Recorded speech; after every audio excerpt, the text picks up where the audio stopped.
बताइए कि आप कहाँ की रहने वाली हैं? मैं दिल्ली की रहने वाली हूँ। दिल्ली की रहने वाली हैं। आपकी शादी कैसे तय हुई? अरेंज मैरिज थी। जी। मेरे मामा मेरे जो इन लॉज थे उनको जानते थे, तो उनके थ्रू रिश्ता आया था। जी। देखा लड़का, पेरेंट्स ने देख पसंद किया, तो वो लोग फिर हमारे घर आए, तो एक फॉर्मल मीटिंग हमारे घर पे हुई, बातचीत हुई, सब कुछ ठीक था। उसके बाद ये डिसाइड हुआ कि और आगे शादी तय बढ़ना। हो गई। जी। तो क्या क्या हुआ उस दौरान शादी तक? पहले सब कुछ स्मूथ था, घूमने गए, साथ में जाते थे।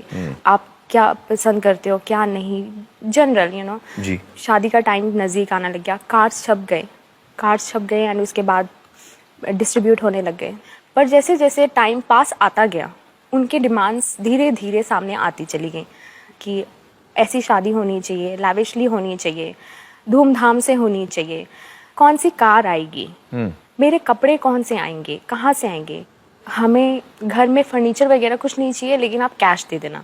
जब पहले बात हुई थी तो ये हुई थी कि आप 2 कपड़े में लड़की दे दो, हमारा लड़का इतना वेल ऑफ है, आईटी प्रोफेशनलिस्ट है, हम लोग अच्छे से रख सकते हैं, हमारे घर में 2 ही लड़के हैं, ये पहली बहू आएगी, इसको अपनी बेटी बना के रखूंगी। तब ये सब था।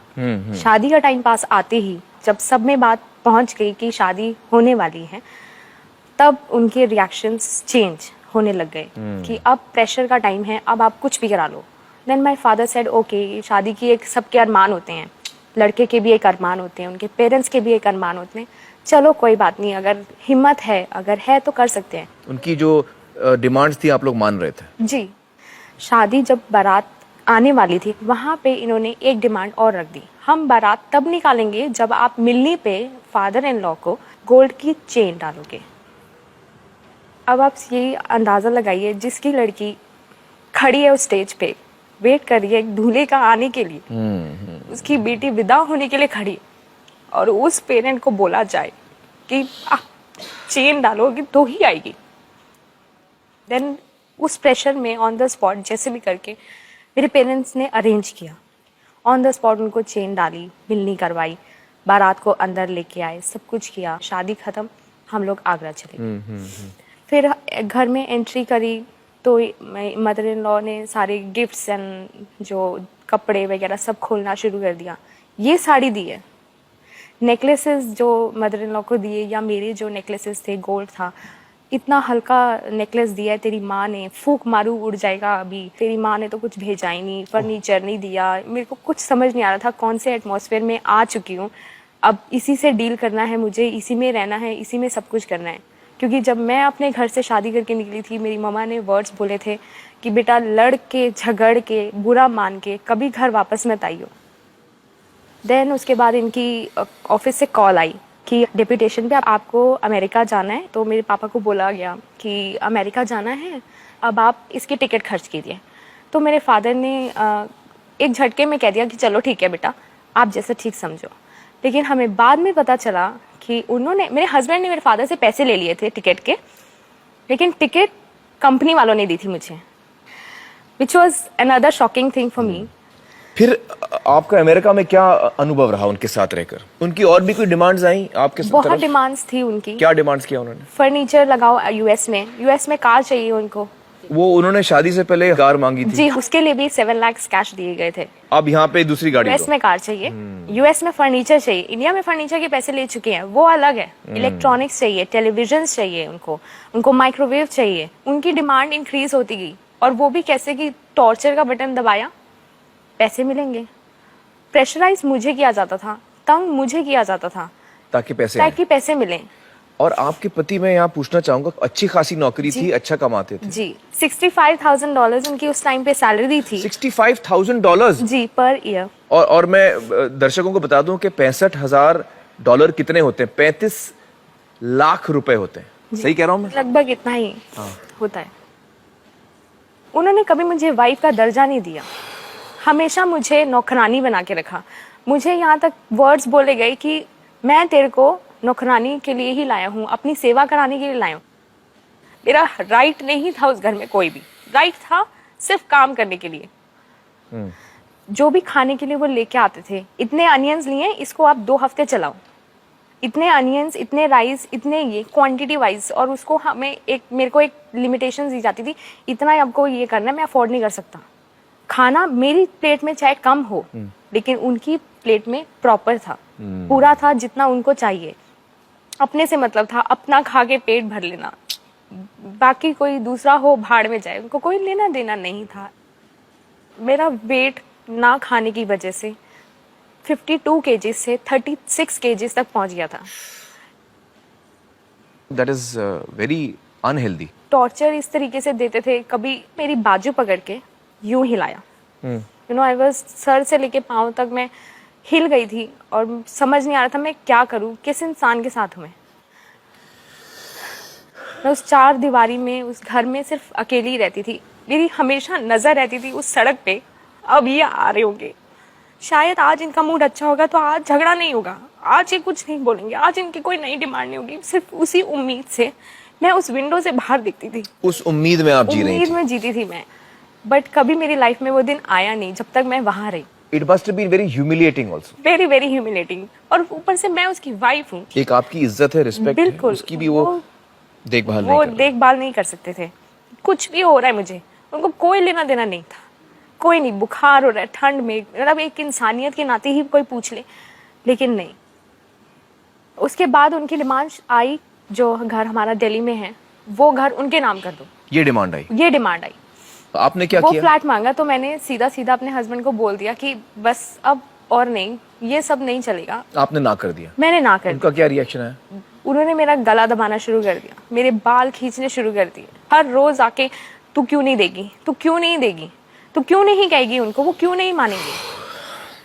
एक टाइम ऐसा था मेरी लाइफ में जब मैंने सोच लिया था कि शायद आज मेरी जिंदगी का आखिरी दिन हो, last breath of my life, क्योंकि वो इतनी जोर से उन्होंने मेरा गला दबा रखा था कि आखिरी में मेरी सांस आना बंद हो गई थी। मुझे सर में इतनी जोर से दर्द और दिखना बिल्कुल बंद हो चुका था। जब उनको लगा कि अब ये मर जाएगी और मैं प्रॉब्लम में आ जाऊंगा, तब उन्होंने छोड़ा। उसके बाद उठा के सीधा ऐसे फेंका, मैं जोर से जाके जमीन पे गिर गई। दिन सारी रात सोच सोच में बिताई कि मैं अब क्या करूं, क्या अपने माँ बाप को जाके कह दूं कि आप सड़क पे रह लो, मुझे घर दे दो, क्या मेरे हस्बैंड को घर दे दो तो ही वो मुझे सुखी रखेगा। फिर आपने पेरेंट्स को फोन किया? तब मैं उनको ये सिचुएशन बताना नहीं चाहती थी कि वो बहुत ज्यादा पैनिक हो जाएंगे। तब भी आपने नहीं बताया? हाँ आपको जी। बताना चाहिए था अपने पेरेंट्स को। बताना चाहिए था, लेकिन मेरी मॉम तो वहीं पे ही दम तोड़ देंगी। एक माँ के लिए बहुत मुश्किल है ये सब चीजें। फिर अल्टीमेटली आप वापस हिंदुस्तान कैसे आई, क्या हुआ? एक दिन मेरे हस्बैंड ने फिर मुझे धमकी दी, मैं अब तेरे को नहीं छोड़ूंगा, अब तो सड़ यहाँ जिंदगी भर, मैं जा रहा हूँ।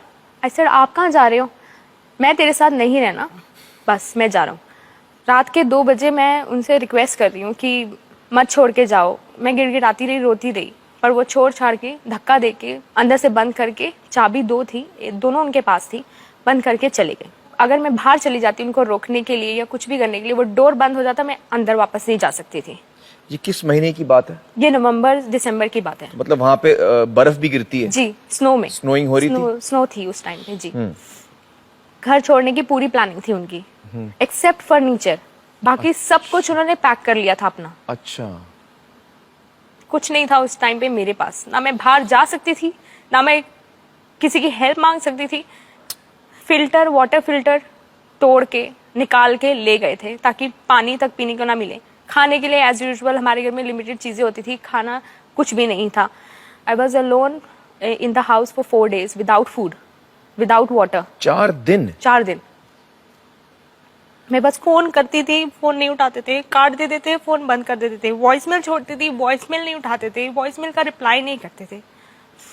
एक रात को मेरी तबीयत बहुत ज्यादा खराब हो चुकी थी, शॉर्ट ब्रेथ होने लग गई थी, वॉमिटिंग हो रहा था, हेडेक हो रहा था, एंड हाथ पैर फूलने शुरू हो गए थे। तो मैंने अपने हस्बैंड को फ़ोन किया कि मेरी तबीयत बहुत ख़राब हो चुकी है, मेरे पास खाने के लिए कुछ भी नहीं बचा है, कुछ भी नहीं है घर में, आप कुछ नहीं छोड़ के गए, आप प्लीज़ आओ और खाना तो एटलीस्ट दे जाओ आप। लेकिन उन्होंने रिप्लाई नहीं किया। मैं मतलब जीते जीते मर रही थी वहाँ पे। फिर मैंने वुमेन सेल को कॉल किया, यूएस के वुमेन शेल्टर कॉल किया। तब उन्होंने कहा यू नीड इमरजेंसी हेल्प, हम लोग एम्बुलेंस भेजते हैं, आप जाओ। तब मेरे पास पैसे नहीं थे, तो मैंने उनको बोला कि मेरे पास मनी नहीं है, मैं अफोर्ड नहीं कर सकती हॉस्पिटल जाना। तो दे सेड कि नहीं, आप जाओ, हमारे लिए आप सबसे ज़्यादा इम्पोर्टेंट हो, आपकी लाइफ सबसे ज़्यादा इम्पोर्टेंट है, सारा खर्चा हम उठाएंगे। मतलब अजनबी देश में अजनबी लोग आपकी बात समझ रहे थे जी और आपकी मदद कर रहे थे, जी और आपके पति आपको छोड़ के चले गए। जी। देन मैंने अपने पेरेंट्स को कॉल करा, उन्हीं के वहाँ से उनको कहा कि प्लीज़ आप आओ, यहाँ पे सिचुएशन बहुत बिगड़ चुकी है, आप आओगे तो मैं आपको सब कुछ बताऊंगी।